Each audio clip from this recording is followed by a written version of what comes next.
مرحبا، كيفكم؟ اليوم عم بحضر عجينة متعددة الاستعمالات بتصير للبيتزا وفطاير الجبنة والمناقيش. سهلة وخفيفة كتير، بيحبوها الكبار قبل الصغار، وطيبة كتير بمكونات متوفرة بكل بيت. رح فرجيكم كيف بحضرها. أول شي بدي كوب ونص مي دافية مع معلقة خميرة كبيرة وسكر معلقة كبيرة، بخلطهم كتير منيح. وبعدها بدي حط ربع كوب زيت الزيتون، فينا نستخدم زيت نباتي بس بفضل أنا زيت الزيتون. بخلطهم كتير منيح. بعدين عندي 4 أكواب طحين وزنهم تقريبا 600 جرام، بحط معهم معلقة صغيرة ملح. بخلطهم شوي وبلش بعجنهم منيح، ضلني عم بعجنهم مدة 10 دقايق تقريبا لحتى يصير معنا قوام العجينة بهي الطريقة.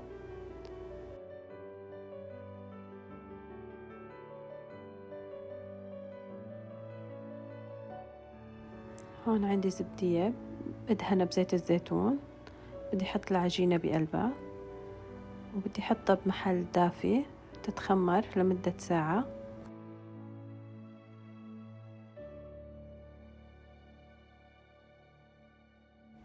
وهي شكل العجينة بعد ما تخمرت تقريبا ساعة كاملة. شايفين كيف طالعة هشة وطرية؟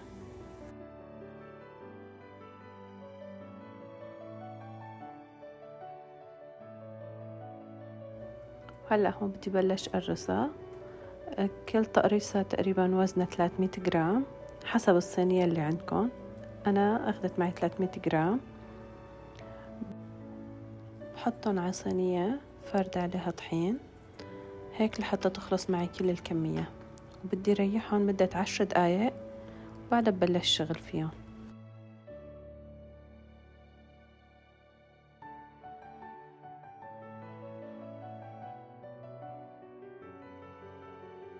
وهيك بعد ما ارتاحوا 10 دقايق شوفوا كيف صاروا معنا. هلأ بدي بلش شغل فيهم. شوفوا كيف طالعة العجينة معنا، شايفين قديه ناعمة وطرية والشغل فيها سهل. هلأ بجيب صينية فدهني عليها زيت وبدي أحط لها رشة سميد وبعدها بدي مد العجينة.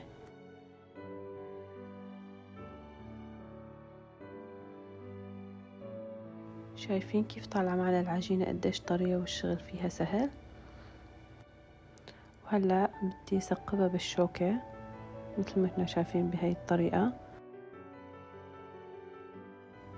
وهلأ بدي أدهنها بصوص البيتزا مثل ما احنا شايفين هيك، وبعدها بدي أحط لها زيتون.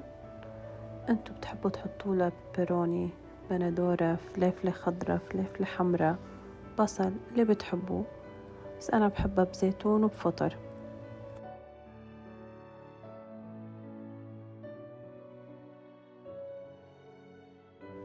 وهلأ بدي أحط عليها جبنة الموزاريلا المبروشة. عم رش رشة صغيرة أوريجانو بيعطيها طعم كتير طيبة للبيتزا. وبرجع بريح العجينة كمان لمدة 10 دقايق قبل ما أفوتها على الفرن. وعندي هون هلأ عم برجع بفردها على صينية تانية بنفس الطريقة، بس هون حطيت ورق زبدة ورشيت رشة سميد وبفرد العجينة عليها.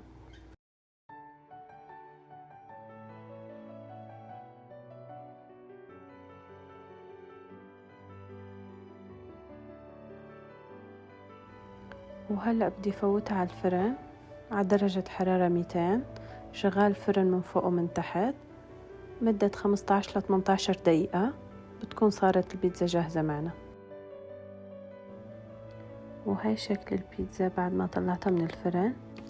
العجينة طالعة طرية وخفيفة وطعمتها بتجنن، كتير طيبة. بنصحكم تجربوها وتخبروني بالتعليقات، وصحة وألف هنا.